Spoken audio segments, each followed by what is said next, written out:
नमस्कार। आज supreme court ने आज का मतलब आज अखबारों में खबर छपी, वैसे तो ये कल की बात है। सुप्रीम कोर्ट ने एक ऑब्जर्वेशन हुआ और उसमें ये कहा कि जो सोशल मीडिया है उसका कामकाज उसको लेकर के बहुत आपत्ति जताई और कहा कि जिस तरीके से सांप्रदायिक खबरों को फैला रहा है, उससे देश की के अंदर बहुत माहौल खराब हो रहा है और अंतर्राष्ट्रीय स्तर पर भी बहुत छवि खराब हो रही है। लेकिन ये कोई बात एक दिन की तो है नहीं।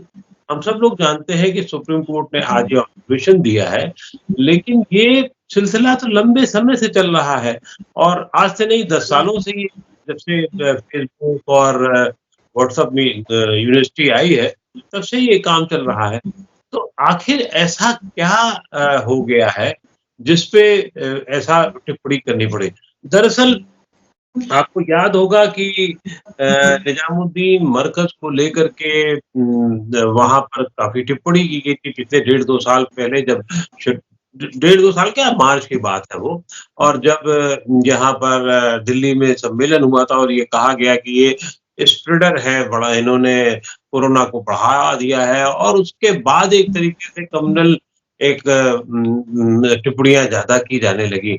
और फिर कुछ ऐसी गतिविधियाँ हुई जिससे लगा लोगों को कि साहब एक वर्ग को निशाना बनाया जा रहा है, जबकि ऐसा कोई बहुत ख़ास नहीं होता है, हर दो जो वर्ग होता है वो एक-दूसरे पर बात करता ही करता है।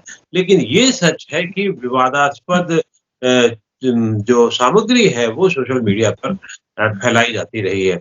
इस पूरे मामले को हम समझने की कोशिश करेंगे और इस समय हमारे साथ हैं देश के जाने-माने वकील और सोशल मीडिया के शायद सबसे बड़े विशेषज्ञ के रूप में उन्हें मैं मानता हूँ, विराग गुप्ता जी को। विराग जी बहुत-बहुत स्वागत है कि आपने इस भागा-भागी में और इसमें बहुत मुश्किल है आपके लिए समय निकालना हमारे लिए। तो नवोदय टाइम्स पंजाब केसरी के लिए आपने समय निकाला, बहुत-बहुत आभार। ये टिप्पणी देने के पीछे आप क्या मानते हैं, क्या वजह रही है? सुप्रीम कोर्ट ने ऐसा क्यों कहना पड़ा उसको? देखिए, कानूनी दृष्टि से, संवैधानिक दृष्टि से देखें और अब सुप्रीम कोर्ट देश में सबसे ताकतवर संस्था मानी जाती है और सुप्रीम कोर्ट अगर कोई वर्बल टिप्पणी कर दे तो भी उसको बहुत अहम माना जाता है। लेकिन सोशल मीडिया के बारे में हाई कोर्ट और सुप्रीम कोर्ट पिछले कई सालों से ऐसी टिप्पणियां कर रही हैं, लेकिन उनका कोई आगे रोड मैप नहीं है, समाधान नहीं है। ये चिंताजनक बात है।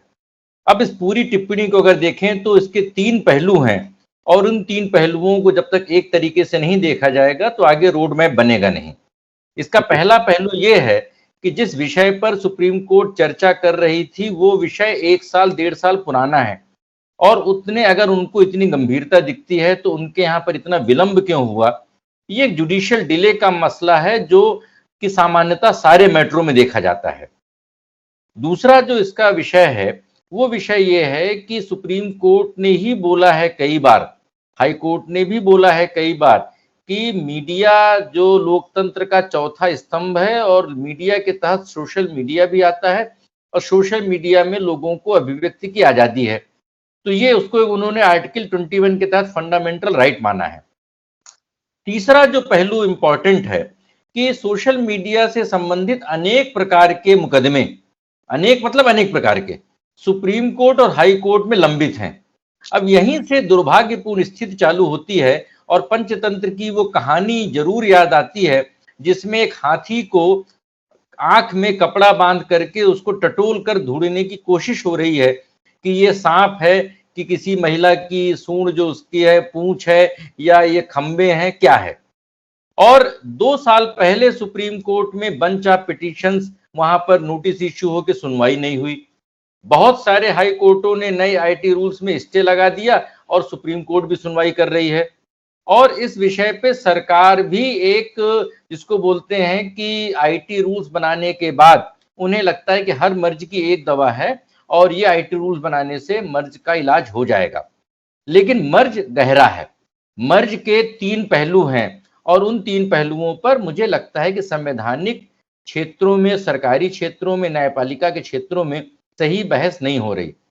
मर्ज का पहला जो बिंदु है कि सोशल मीडिया में आधिकारिक तौर पर 8% और अनाधिकारिक तौर पे 40% यूजर्स बोगस हैं। तो जहां पर इतने बड़े पैमाने पे बोगस यूजर्स रहेंगे, डुप्लीकेट यूजर्स रहेंगे, वहां पर इस तरह की अराजकता बढ़ेगी ही।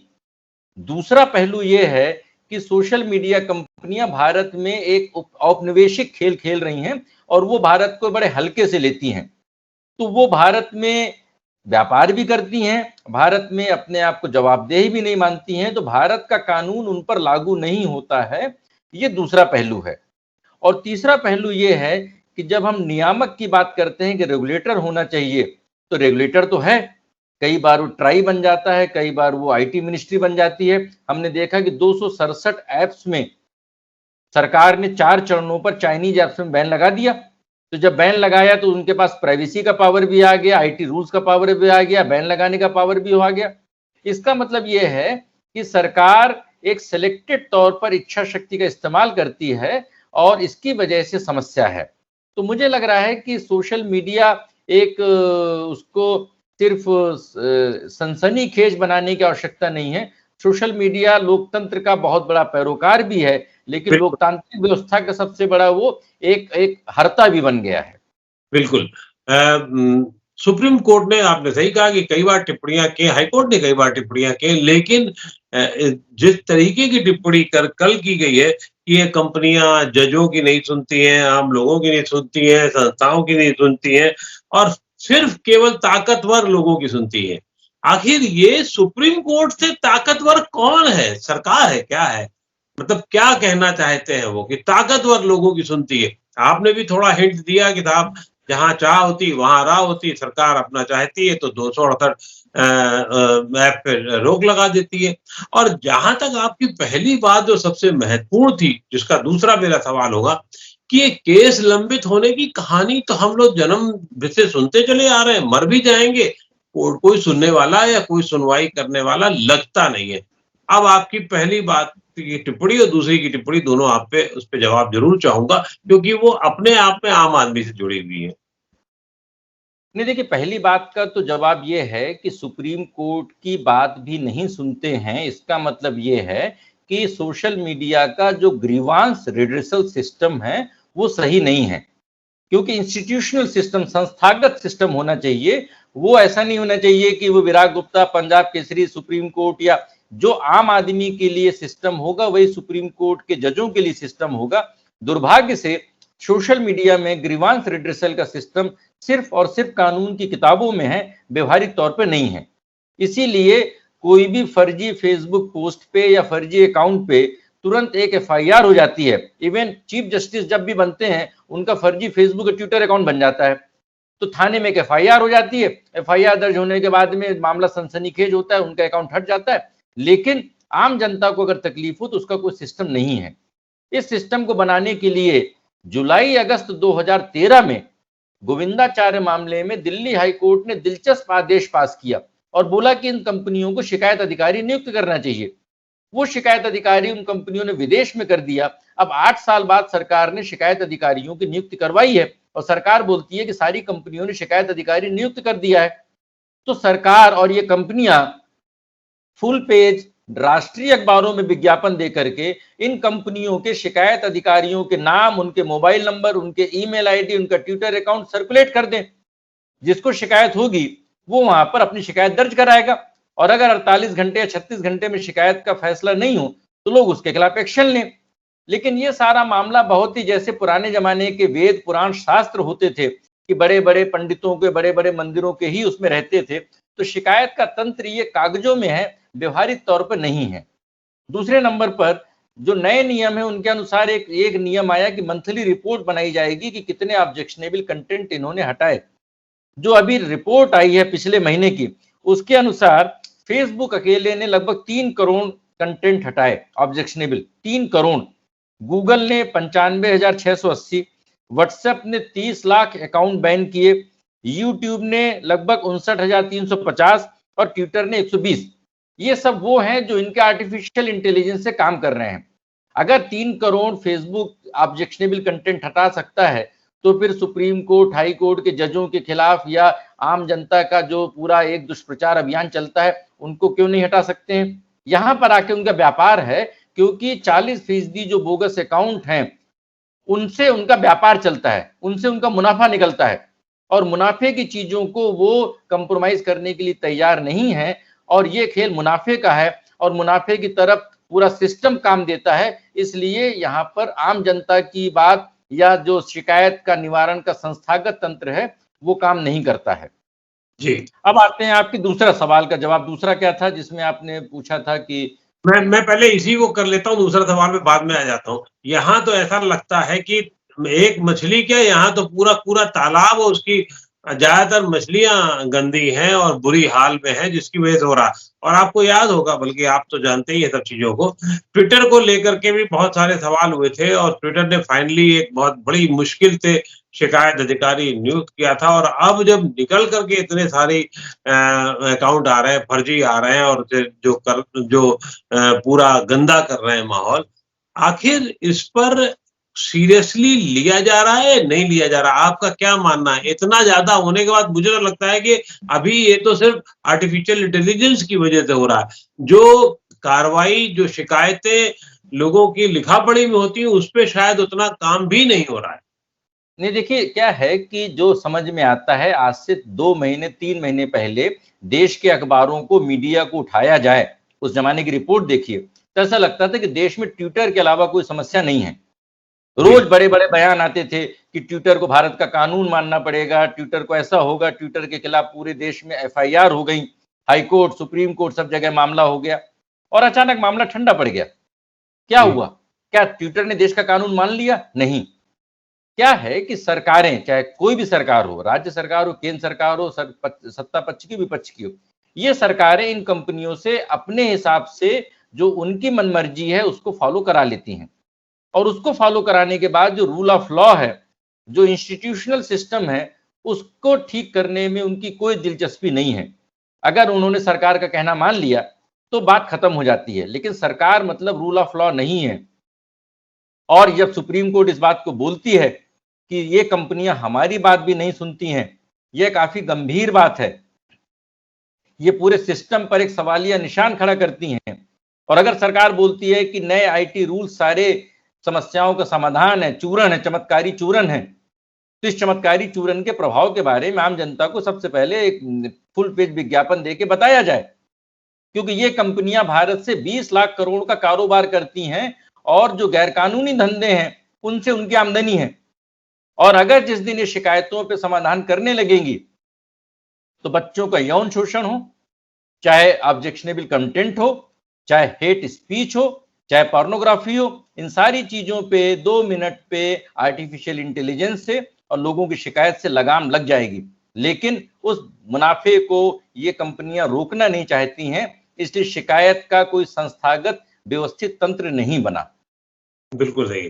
कल क्योंकि जैसे सीजीआई सीवी रमन्ना ने कहा, जिस तरीके से उन्होंने कहा कि ये कंपनियाँ सुनती नहीं हैं और आम आदमियों की परवाह नहीं है, तो जो मतलब वकील थे, याची थे, संजय हेगड़े, उन्हों तक ने कहा कि साहब मेरी भी यही हालत है, मेरा भी अकाउंट हटा दिया गया था। फिर उन्होंने कहा आखिर हल क्या है, क्या चीज़ें हैं? तो तुषार मेहता ने कहा, जो सॉलिसिटर थे हमारे, उन्होंने कहा साहब हम कोर्ट से सहमत हैं, लेकिन क्या करें, अभी हमें और समय दिया जाए, हम और काम करना चाहते हैं, 2 हफ्ते की बात है। बोले आप तो इतने दिन से समय ले रहे हैं। मतलब ये सिर्फ़ कानून बनाने में जो काम अगर सरकार करना चाहती है, तो ये आपको क्या लगता है, ये इच्छा शक्ति की कमी है या बहुत बड़ा पेंच है, बहुत बड़ी उलझन है, जिसकी वजह से बहुत अगर डंडा चलाना है तो फिर तो मतलब काम हो ही सकता है। ये आपने पहले भी समझा है कि ट्विटर को लेकर के जिस तरीके से उनको सही रास्ते पे ला दिया गया, चीज़ें ठीक हो गई थी। लेकिन ये लागू क्यों नहीं हो पा रहा? और दूसरा जो सबसे बड़ी चीज़ है कि देश को जितना बड़ा नुकसान हो रहा है, करोड़ों अरबों डॉलर का नुकसान हो रहा है, वो कैसे, उसकी भरपाई की तरफ कोई बात नहीं की जा रही है। नहीं, देखिए ये कंपनियां भारत या विश्व में इतनी ताकतवर हो गई हैं कि अमेरिका का राष्ट्रपति भी, ट्रंप भी, इनके आगे उनको झुकना पड़ा। इसलिए इन कंपनियों की ताकत को कमतर करने की, समझने की जरूरत नहीं है। और ये कंपनियां बहुत पावरफुल हैं और इन कंपनियों ने भारत के पूरे अर्थव्यवस्था पर पूरी गवर्नेंस पर एक कब्जा कर लिया है, क्योंकि इन कंपनियों के पास पूरा डेटा है। अब ये कंपनियां भारत के नियम कायदे कानून को कैसे मानती हैं, क्यों नहीं मानती हैं, और हर बात पे हाई कोर्ट, सुप्रीम कोर्ट लोग कैसे जाएं, इस बात को समझने के लिए 3 बातें समझना जरूरी है। पहला, कि पूरा देश डिजिटल है, पूरे देश में स्टार्टअप की बात होती है, उसके बावजूद देश में 9 जजों के फैसले के बावजूद डेटा सुरक्षा कानून नहीं आया। तो इस पूरी समस्या की जड़ में है डेटा सुरक्षा कानून, क्योंकि डेटा हो गया है जैसे गैर कानूनी जो माइनिंग होती है। तो गैर कानूनी माइनिंग अगर हो रही है, वहां पर आप कानून ला देंगे तो कंपनियों को रॉयल्टी देनी पड़ेगी, टैक्स देना पड़ेगा। तो गैर कानूनी माइनिंग में यह है कि भाई जो जिसकी मर्जी ले जाओ। तो डेटा सुरक्षा कानून नहीं होने से भारत एक इस समय डिजिटल अराजकता की स्थिति में है, और डेटा सुरक्षा कानून पिछले कई सालों से लंबित है। ये पूरे संसदीय सिस्टम का फेल्योर है, और इसमें कोई भी राजनीतिक दल आवाज नहीं उठाता है, क्योंकि सारे राजनीतिक दल इन कंपनियों के डेटा पर निर्भर हैं। ये जरूरत है, और आम जनता को इन कंपनियों से फ्री में सर्विस मिलती है और पिछले पैकेट से चोरी करते हैं। इसलिए डेटा सुरक्षा कानून हर मर्ज की दवा है, जिसे नहीं लागू किया जा रहा है। दूसरा, जो आईटी नियम बनाए गए हैं, उन आईटी नियमों को लागू करने की बजाय अब एक बात आ रही है कि हम एसओपी बनाएंगे, स्टैंडर्ड ऑपरेटिंग एक प्रोसीजर बनाएंगे। अब पहले नंबर पे तो आप कानून नहीं बनाते, नियम बना देते हैं, फिर नियम में बोलते हैं कि हम एक प्रोसीजर बनाएंगे। लेकिन प्रोसीजर बनाने पे अगर कोई उसका वायलेशन होगा तो उसमें सख्ती क्या होगी? तो ये जो 2 चीजें हैं, कानून, नियम और आदेश, तो इन कंपनियों को सरकारी रास्ते पर तो डंडे से ले आया जाता है, लेकिन इन कंपनियों को कानून मानने के लिए बाध्य नहीं किया जाता है, जो बहुत ही दुर्भाग्यपूर्ण स्थिति है। और सुप्रीम कोर्ट को इस सोशल मीडिया के मामले पर देश में जितने हाई कोर्टों में जितने मामले चल रहे हैं और सुप्रीम कोर्ट के भीतर जितने मामले चल रहे हैं, उन सारे मामलों को एक साथ बुलाकर टाइम बाउंड मैनर में 3 महीने में उनका समाधान करना चाहिए। यह देश हित में भी जरूरी है और लोकतंत्र के लिए भी जरूरी है, क्योंकि एक नियम है, ग्रेसम्स लॉ बोलते हैं, कि खोटे सिक्के अच्छे सिक्कों को प्रचलन से बाहर कर देते हैं। तो अगर मीडिया में जहरीलापन बढ़ जाएगा तो जो स्वस्थ मीडिया है वो खत्म हो जाएगा। सनसनीखेज मीडिया में गंभीर मीडिया मर जाएगा। इसलिए सनसनीखेज, गलत, हेट न्यूज वाले मीडिया पर लगाम लगाकर ही लोकतंत्र के चौथे खंभे को मजबूत बनाया जा सकता है। बिल्कुल ठीक कह रहे हैं, लेकिन वैसे अभी तो इस मामले में बातचीत जो है या जो सुनवाई है 6 हफ्ते बाद यानी कि 1.5 महीने बाद होनी है, और उसके बाद मैं ये आपसे जानना चाहता हूँ, अगर आपने बहुत संक्षेप में किया, लेकिन क्या क्रम रखना चाहिए? सुझाव तो आप दे ही सकते हैं, सुप्रीम कोर्ट को निर्देश की बात या समझने की बात तो है ही, हम लोग तो सिर्फ सुझाव दे सकते हैं, क्योंकि हम लोग सब पीड़ित लोग हैं, समाज हमारा पीड़ित है, चाहे वो खबरों को सांप्रदायिक रंग को देने की बात हो, चाहे वो सिर्फ सनसनीखेज खबरों को रंग देने की बात हो, और चाहे सिस्टम में सुधार की बात हो, हम सब उससे प्रभावित होते हैं।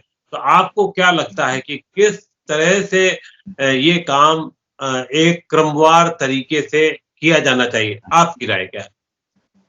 नहीं, देखिए, ये मरकज के मामले पे तो ये एक अलग किस्म की राजनीतिक लड़ाई है, और इस मामले पे इस समस्या का समाधान नहीं हो पाएगा। इस समस्या के समाधान के जो 4 चरण होने चाहिए। पहला चरण ये है कि देश में सोशल मीडिया के संबंधित जितने भी मामले हैं, उन सभी को सुप्रीम कोर्ट में बुलाया जाए और एक जगह क्लब करके एक साथ सुनवाई हो। दूसरे नंबर पर जो सुप्रीम कोर्ट का जो फैसला है प्राइवेसी पर 9 जजों का, उस फैसले को अमल में लाने के लिए सरकार को निर्देश दिए जाएं कि संविधान के अनुच्छेद 141 के तहत सुप्रीम कोर्ट का फैसला देश का कानून होता है, तो उस कानून को या तो माने या फिर जो प्राइवेसी का जो डेटा सुरक्षा कानून है उसे समयबद्ध तरीके से लागू करें। तीसरा, जो नए आईटी नियम हैं, उन नए आईटी नियमों के तहत जो सारी कंपनियां हैं अपने ग्रीवांस ऑफिसर का मोबाइल नंबर, ईमेल आईडी और उनका संपर्क का पता पब्लिक नोटिस से जारी करें। और चौथा, देश में जितनी सोशल मीडिया कंपनियां हैं वो सारे इच्छुक लोगों को ब्लू टिक जारी करें। ब्लू टिक जारी करने से एक जो अवैध धंधे हैं, जो गोरख धंधे हैं, वो गोरख धंधे कम होंगे। मुझे लगता है इससे स्थिति काफी सुधरेगी। ये जो ब्लू टिक जारी करने का मामला है, मुझे इसको थोड़ा-सा और आप स्पेसिफिक करें, किसको जारी करना चाहिए, कैसे करना है? ये ऑथेंटिक देखिए आप ले क्या रहे हैं, है कि है ही ना? क्या है देखिए, जो सुप्रीम कोर्ट ने टिप्पणी की उसमें उन्होंने एक ही बात ये भी बोली कि कोई भी आदमी यूट्यूब में कोई भी अपना चैनल आके चालू कर दे। तो हुँ। समस्या किस बात की होती है? समस्या ये है कि नियम हैं, लेकिन अगर आपके सामने अपराध करने वाला व्यक्ति, नियमों को तोड़ने वाला व्यक्ति है, तो आप उस नियम के ऊपर कार्रवाई कर सकते हैं। लेकिन अगर व्यक्ति बोगस है, व्यक्ति गुमनाम है, फर्जी नाम से है, तो आप कार्रवाई कैसे करेंगे? तो देश में अगर किराएदार हो, तो उसको एक केवाईसी कराना पड़ता है। एक रेहड़ी वाला है, उसको एमसीडी में रजिस्ट्रेशन कराना पड़ता है। तो इन कंपनियों की जिम्मेदारी है कि ये अपने नियम के अनुसार अपने प्लेटफॉर्म को गलत लोगों के इस्तेमाल नहीं करने दें। और ये कंपनियां केवाईसी के लिए लोगों को ब्लू टिक देती हैं। ब्लू टिक देने का मतलब ये है कि ये आदमी वेरीफाइड है, ये आदमी यूजर सही है, और ब्लू टिक बन गया है एक सामंतवाद का प्रतीक। तो तमाम सारे लोग ब्लू टिक चाहते हैं, लेकिन ये कंपनियां ब्लू टिक नहीं देती हैं। उसको ये इस्तेमाल करती हैं एक किस्म से एक पेड सर्विस के तौर पे, जिससे कि एक दो वर्ग बन गए हैं कि एक ब्लू टिक वर्ग है और एक नॉन ब्लू टिक वर्ग है, और मुश्किल से 1% लोगों के पास ही ब्लू टिक होंगे। तो सरकार को, सुप्रीम कोर्ट को आदेश देना चाहिए कि जितने भी सोशल मीडिया के यूजर्स हैं, और वो यूजर्स अगर चाहते हैं और वो अगर कंप्लाइंस करते हैं, तो उनको blue tick verification Facebook, Google, Twitter हर जगह पे मिलना चाहिए। इससे